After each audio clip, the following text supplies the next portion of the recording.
Man, I could not wait to get in and talk to you today.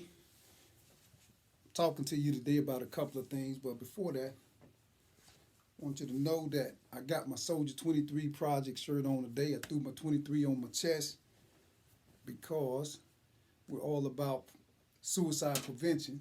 And in these times, people are stressed out, dealing with anxiety, depression, and dealing with post traumatic stress disorder. So I want to show you that there is light, man. There is purpose. So hang in there, never give up. Never give up on life. That's what we're all about. And we are working under the Together in Community Service Initiative 501c3. It's all one. So we reaching out into the community, sharing information. This is basically a part of the Soldier 23 Project Media and Resource Center. So we want to share information with our community, and that's what we're all about. So the thing we're going to talk about today, I feel like I'm Mr. Rogers. I know we got kids in the house, we got people at home, and we're dealing with this corona situation. So I want to take time out again to share my medical information with you. Keep yourself informed and up to date and don't panic because it's an abundance of information out here. So some of the things I want to talk to you about, I want to talk to you. It's a continuation of last time we talked. We talked about infection control. And infection control, we said, was what? You're right. It is the means by which we employ measures to control the spread of microorganisms called pathogens. And pathogens, last time I broke it down, are broken down into two categories. We have non-pathogen and we have pathogens. So pathogenic, non-pathogenic.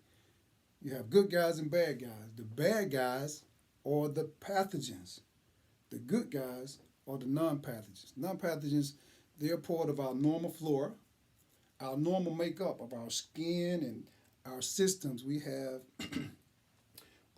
the integumentary system, which is the skin. We have the respiratory system, the digestive system, the nervous system.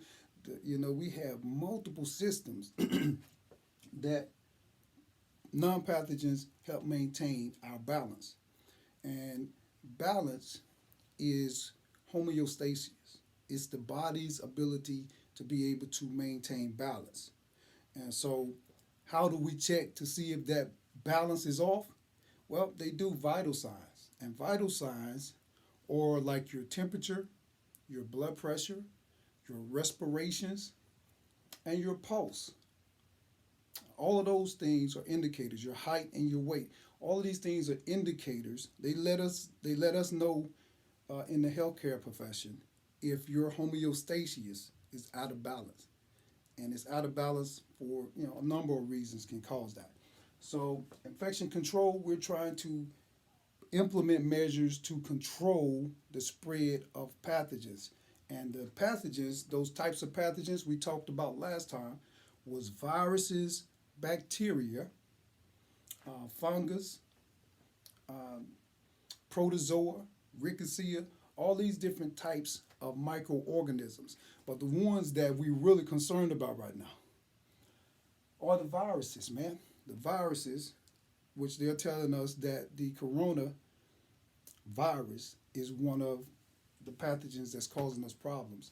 And since this is a virus, the viruses are the smallest of the microorganisms. So they can fit through the cracks of everything, man. So viruses can spread really fast because they're small. They can they can spread all over the place. So the term that I want you to get acquainted with is communicable disease. A communicable disease, remember that term, communicable disease. A communicable disease, it is a disease just like the coronavirus or the flu virus. You have like pink eye, conjunctivitis. So all of these things impact communicable situation. Communicable just means you have a lot of people that are in a close-knit community or close-knit environment, which is why they're asking us to practice social distancing. So communicable means we're real close, just like when you take your kids to daycare, and all of the kids are in that close-knit environment, and they're coming in contact with each other consistently. So that is communicable. Um, the city, like I'm in the Atlanta area, the city in itself is close knit. New York, close knit, as opposed to being in the country or in the rural area. Rural area is not as communicable. So that just means you can have a situation like the coronavirus, and once it's unleashed in that community, which is communicable, it can spread rapidly because it don't have far to travel, and it's more people coming in contact with different uh, ways to transmit it.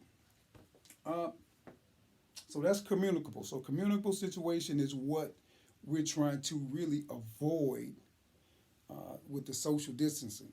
So that's the reason why, because they don't want it to spread fast.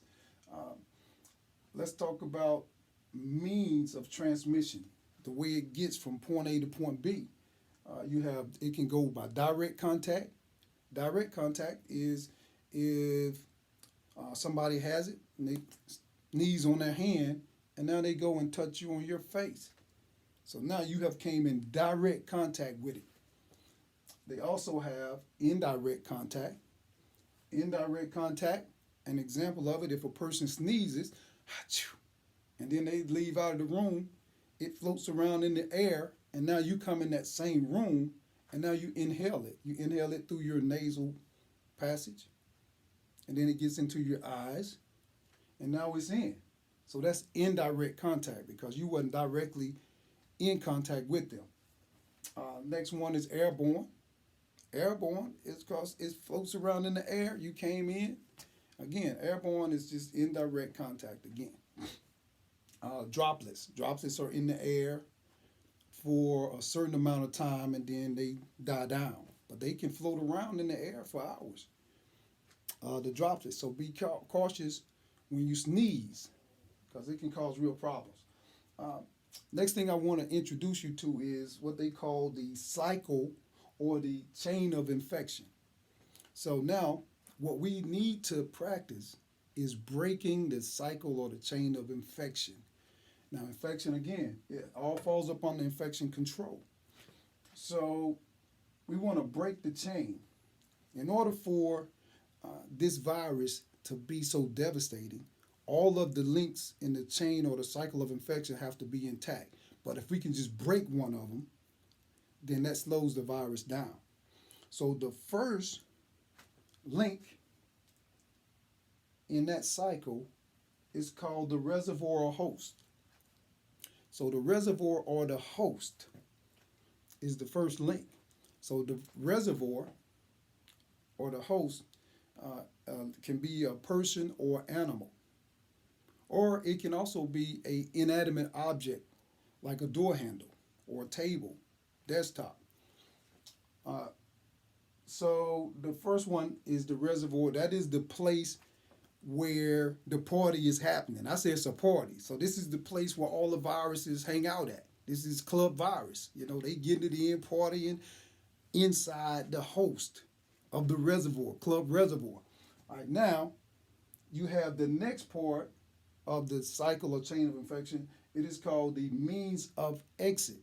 So they're in the club reservoir and partying. So now the virus say, "Look, it's hot in here. So now let's get out of here. Let's go catch some breath." So the doorway in which they go out of is the means of exit. So they got to get out some kind of way, right? So if it's a person, they're going to get out through the mouth, through the sneezing. They're going to get out through secretions, right?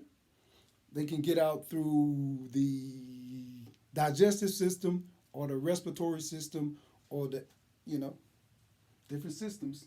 So they get out and then they have a means of transmission. Now the means of transmission is how they go to the exit, which is the mouth. Now what compels them to get is the sneeze. So the sneeze is the means of transmission. That's how it left the reservoir and went through the exit.